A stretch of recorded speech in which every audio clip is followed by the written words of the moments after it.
It is the frontier of a modern-day explorer, a vertical world of slick cliffs and sudden drops deep in the undiscovered depths of America. It is called Canyoneering, a hybrid between mountain climbing and cave exploring. It takes place in twisted, narrow labyrinths you wouldn't find on any GPS. Our team strapped on their harnesses to go along with the adventurers, risking life and limb to be the first to discover never-before-seen terrain, and among them, ABC's Matt Gutman.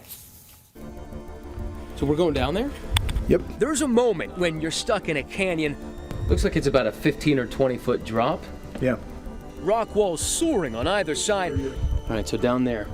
When you realize there's no way out but down. Going back that way is not an option. It's that way or nothing. And what follows for a new generation of modern explorers who risk death. Oh, heads up, rock! For the privilege of being the first humans to see this is a gauntlet. That's cold.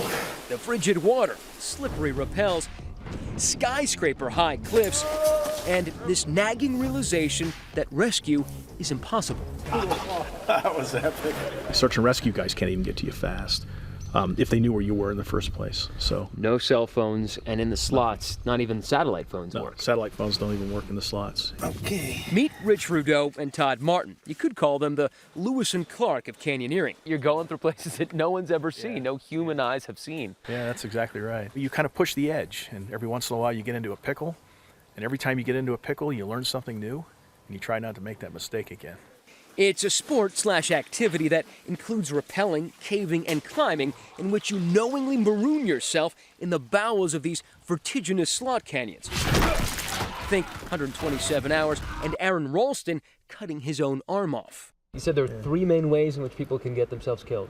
Well, you know, in a slot canyon, there are lots of ways to get trapped. Hypothermia, you can get trapped when your ropes don't reach, and people die in flash floods. And the stars of the film, The Last of the Great Unknown, offered to show Nightline one of their favorite canyons. So this is it. This is it. We're going in hot. Going in hot. Canyoneering has emerged over the past couple of decades from the domain of tiny subculture to nearly mainstream. Together, the pair have found about 140 unexplored canyons, which they've had the honor of naming. This is where this canyon starts to get real interesting. We don't go very far before we're going to be swimming. How cold is the water again? Yeah, it's real cold. Now in wetsuits, we move deeper into the canyon, and the geography starts to change around us. This is what it's all about. Yeah. Looking at this canyon, it's so narrow, the colors, the light. This is really stunningly beautiful. This is the kind of things that you find when you're willing to go, you know, push it a little bit and look in some of these deep, dark corners. And we're in the water, gasping as the cold seizes our bodies. These are called potholes, but they're the size of swimming pools. Some of these can be 20, 30 feet deep. Yeah. You never commit the entire party to a pool like this or everybody gets trapped.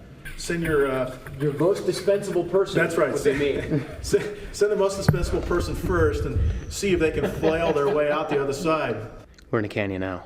Look at that. Our senses are assaulted. The cold, the cathedral canyon walls. Lush, even though this is Arizona. And then our first rappel. More potholes and more obstacles, more rappels. I look at a place like this and I always have this exhilaration. You know, we may have been the first ones to ever see it. The canyon opens grandly to this, a bigger canyon, lush with a stream running through it. We break to eat something and marvel at how much is still left unexplored. My guess is there are 300 canyons that are probably worth doing in Grand Canyon. And, you know, we'll die before we ever see them all. It's just too big. And before we know it, thunder starts rolling in, bearing the possibility of flash floods. It's almost like clockwork. It's 1:43 and the boomers start. It's pretty scary too, because the flash flood comes through there. We're in bad shape. And the long, hard slog back up the hill to safety begins. It's starting to rain. There's pretty intense lightning. And getting up this hill is hard. What do you think of that, Rich? Big boomers. It's gonna come down. I think I'm glad I'm not in that canyon right now. One of the few times he'll ever admit that. I'm Matt Gutman for Nightline, Bear Canyon, Arizona.